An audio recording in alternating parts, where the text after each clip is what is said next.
The test is in 4 parts. Part 1, Part 2, Part 3, and Part 4. Now look at Part 1. Part 1. You will hear a woman and a man talking about their work at a library. First, you have some time to look at questions 1 to 5.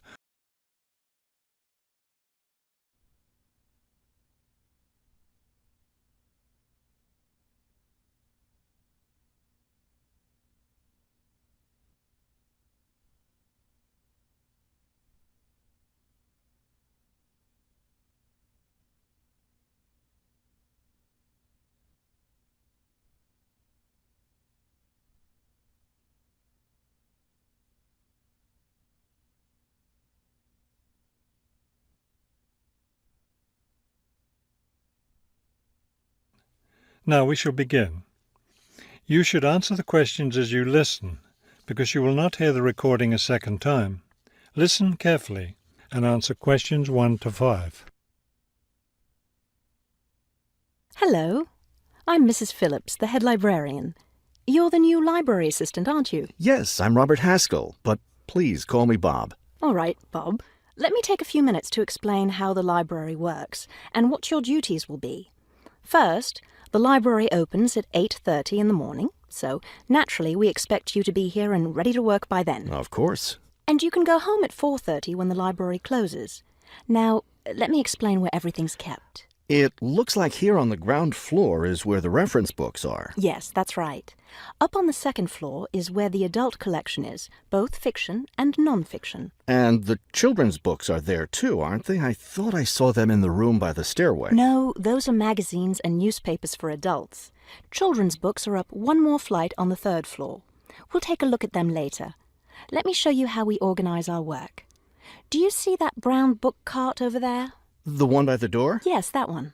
Those books have been checked in and need to go back on the shelves. Okay, so the brown book cart has books to reshelve. What about this black cart by the desk? Those books have torn pages or damaged covers. They're all books that need to be repaired. Okay, I know how to do a lot of that. I'm pretty good at mending torn pages and covers. That's great, because we really need help with that. And that white cart in the corner, what are those books for? Those are old books that we've taken off the shelves to make room for new ones. We sell them as used books to raise money for the library. So they're all ready to sell? Yes, that's right. So now you know what to do with the books in the carts. Let's talk about our activities schedule. Before you hear the rest of the conversation, you have some time to look at questions 6 to 10.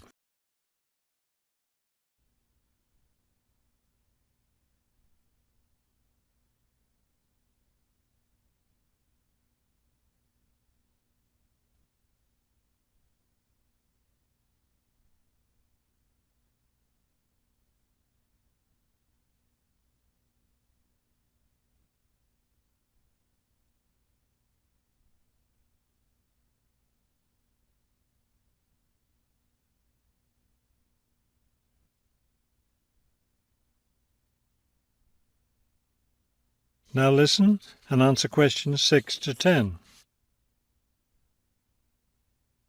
I understand this library has a number of interesting activities every week. Yes, our activities are quite popular. The most popular one is story time for the children. Do a lot of children show up for that? Yes, a good many. It takes place in the children's room on Thursday mornings at 11. Isn't there a family movie night too? Yes, but it's not at night anymore.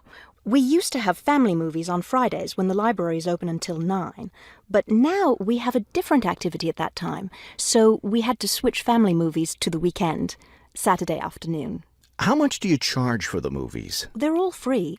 The movie always starts at 2:30 in the reference room, but you don't have to worry about that since you don't work on weekends. And what takes place on Friday evenings? We've just started a weekly lecture series.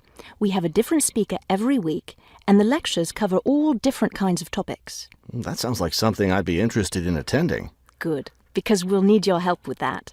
You'll be working Friday evenings, and one of your duties will be to set up the meeting room on the first floor for the lecture. What time will you need that done? Let's say by 6:15. The lecture starts at 6:30, and the room needs to be ready well ahead of time. A lot of people arrive early. Maybe I should have the room ready by 6? That wouldn't be a bad idea. Okay, why don't I take you upstairs and show you the rest of the collection? That is the end of part 1. You now have half a minute to check your answers.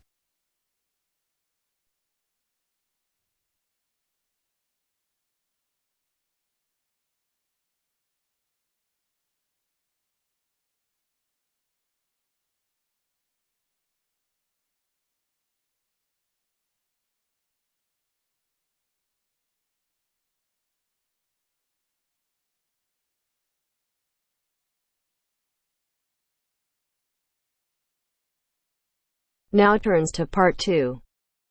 Part 2. Listen to the guided tour commentary and answer questions 11 to 20. You now have some time to read questions 11 to 20 first.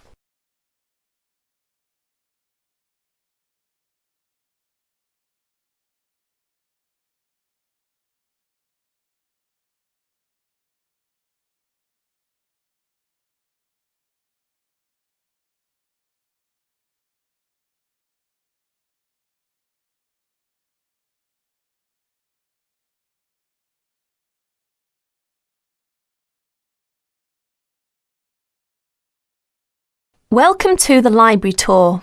We'll begin our tour of this level of the library here at the entrance.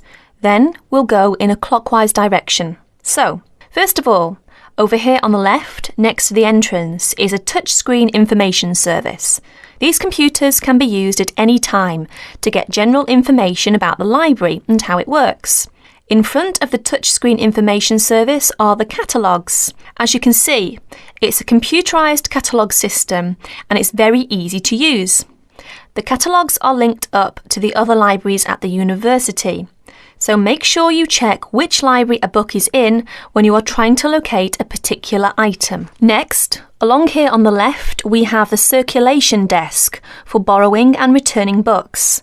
The returns area, the place for returned books and other items, is at the end of the circulation desk, near Closed Reserve. Closed Reserve, as most of you probably know, is a collection of books that are in high demand, so they are on restricted circulation. If a book is on Closed Reserve, you can only borrow it to use within the library for 3 hours at a time. Over there in the corner are the shelves for newspapers. The library has an extensive collection of local and international English language newspapers. They are kept on those shelves for 1 month and then stored elsewhere. As we continue on our tour, around to the right, this large central section is the reference section. Reference texts cannot be borrowed for use outside the library. They must be used within the library. All these shelves in the centre of this level are the reference section. Now, the stairs here on the left lead to level 2 only. On level 2 are most of the law books. To go up to the other levels of the library, you have to use a lift. Beside the stairs are the restrooms for this floor. Now, as we walk around this corner to the right, this large room on the left is the Audio-Visual Resource Centre. You can come here if you wish to listen to a tape or watch one of the library's videos. Next to the Audio-Visual Resource Centre is the photocopying room. There are 15 copiers for student use, and we've recently added a colour copier. The system for copying uses cards, not coins. You can buy a photocopy card from the technician in charge of the photocopying room or from the information desk if he isn't here at the time. On our right, these work tables are for student use, especially for small groups to work together. Or you and your colleagues can use the conference room, which is that small room there next to the lockers. You can work on group projects in the conference room without disturbing anyone, and there's a conference room on each level of the library. The round desk in front of the lockers is the information desk. If you need help using the catalogues or you need to organise a loan from another library, the information desk is the place to come. And finally, here, Beside the exit doors, these two shelves contain current magazines and journals. Like the newspapers, they are kept here for a time and then stored elsewhere. OK, that's the end of the tour of this level of the library. I'll leave you to look around yourselves now, and if you need any further help, please ask at the information desk. That is the end of part 2. You now have half a minute to check your answers.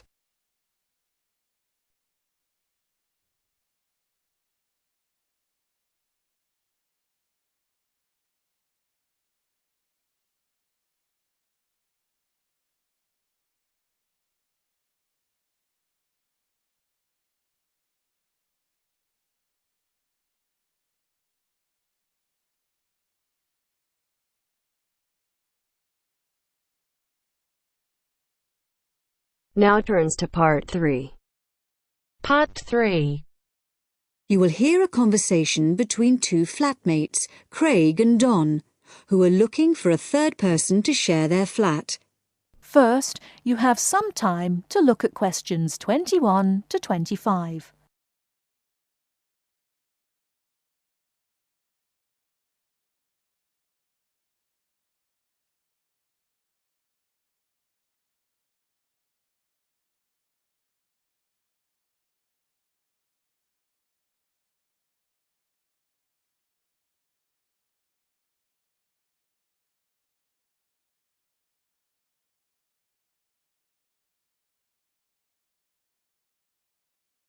Now, listen carefully and answer questions 21 to 25.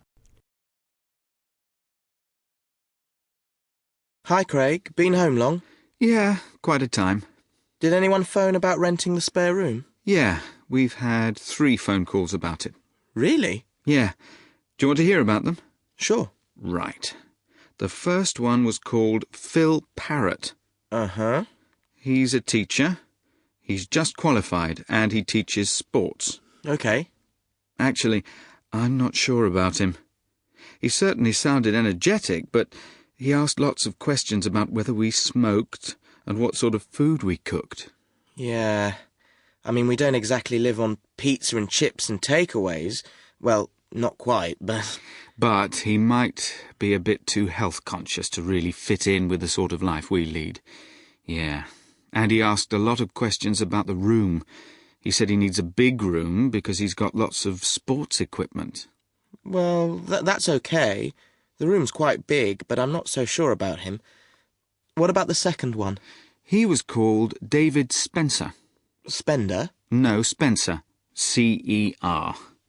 He works at Cooper Long. You know, the big company on Broad Street. He said he was a lawyer. Oh. I'd have thought in that case he'd be earning enough to rent his own place. I wonder why he wants to share a flat. Well, he didn't say. He's quite a bit older than us. He did say he's just moved down here from the north of England. He seemed very quiet, actually. Maybe he wants to meet some new people. I got the impression he was a hard-working kind of person who doesn't go out all that much. Right. But he sounded OK. Oh, one thing, though. He said he wouldn't be staying in the flat at the weekends, so he wants to pay reduced costs for gas and electricity, because he's only here 5 days out of 7. Oh, I'm not sure about that. What do you think? Well, I suppose it's fair, but it all sounds a bit complicated.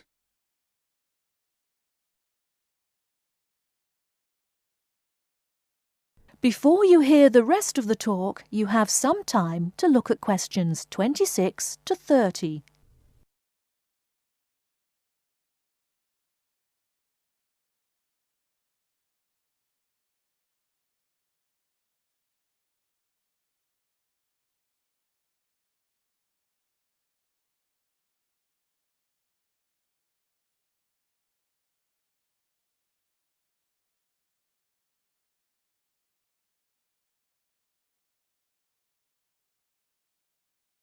Now listen and answer questions 26 to 30. Anyway, there was a third person, Leo Norris. Yes? He's an engineer. Oh, yeah? And he's about our age. Right. What did he sound like? Well, actually, he was really funny. I couldn't stop laughing when I was talking to him. He said he was very lazy and never got up until noon at weekends, and I said that wouldn't be a problem here. No, certainly not. But actually, I suspect he was joking when he said he was lazy. I think he lives life as it comes. He's certainly not competitive or stressed, but he likes cycling and things like that. He sounds like an outdoor type. Anyway, I thought he sounded as if he'd fit in.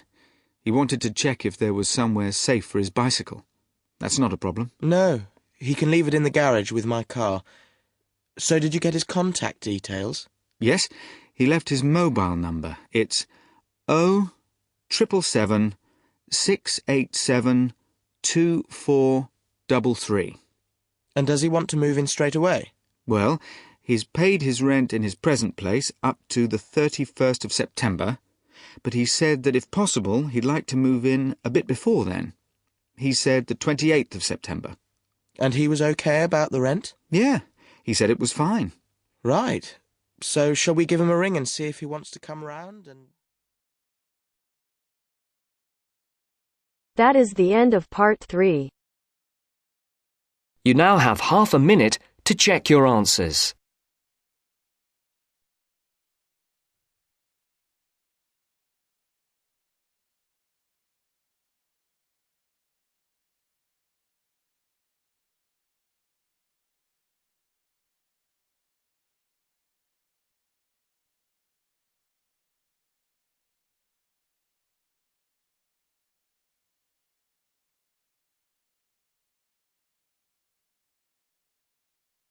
Now turns to part 4. Part 4. You will hear an extract from a talk about student health, and specifically about ways to avoid headaches.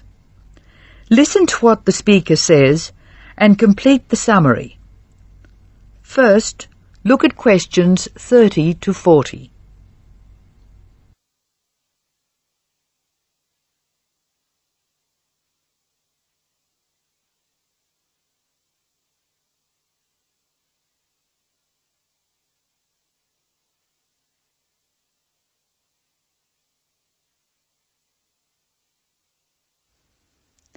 As you listen to the talk, answer questions 30 to 40. Complete the summary.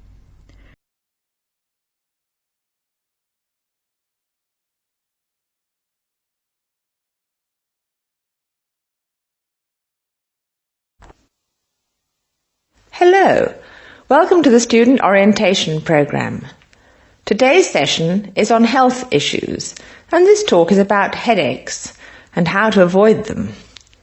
It may surprise you to hear that headaches are often caused by hunger. In fact, one study suggested that 70% of headaches are related to hunger, which makes it the principal cause. The advice is simple: eat 3 meals a day and try to keep to a fairly regular schedule of meals. People associate noise with headaches, and for most of us, excessive noise creates the conditions for a headache. Very loud noise is unpleasant, and people usually remove themselves from it. Having said that, younger people tend to tolerate noise better than their elders, so I may be leaving noisy places far earlier than you. Just remember that exposure to too much noise may predispose you to a headache. Of course, we all associate headaches with studying. In fact, the headache probably doesn't come from the studying so much as from being tense. When we study hard, we often hunch over our work. Try raising your shoulders and tensing them, and now relax. Can you feel how much more comfortable a relaxed stance is? Another thing, it's very important to check that you are working in a good light. It will not actually hurt your eyes to work in a bad light, but it will make you tired very quickly, and is very likely to give you a headache. What's more, if you have the book flat on a desk in front of you, it will be harder to read, and you'll have to hold your head at an odd angle. It is wise to have a book rest, which raises the material you are reading 45 degrees to the desk. This will help reduce your chance of a headache. Try to relax before bed so that you will be relaxed when you try to sleep. A soak in a hot bath may be helpful. It's also important to really sleep when you go to bed. A good mattress is a wise investment for people who want to avoid headaches. This talk seems to keep coming back to tension. Tension may cause you to chew too forcefully, clench your jaw or grind your teeth, and this in turn may lead to headaches. It is very easy to say that you shouldn't grind your teeth, and very hard to stop, particularly if you grind your teeth in your sleep. Try to avoid situations which will make you tense, particularly just before bed. If you do compulsively grind your teeth in your sleep, ask your dentist about a soft mouth guard. In general, try to eat regular meals and avoid tense situations. Be sure you get plenty of exercise. Hopefully your headaches will be greatly reduced. One other thing I should point out, avoid smoky rooms and cars. Such places certainly encourage headaches, and the smoke may be doing you quite serious long-term damage. That is the end of part 4. You now have half a minute to check your answers.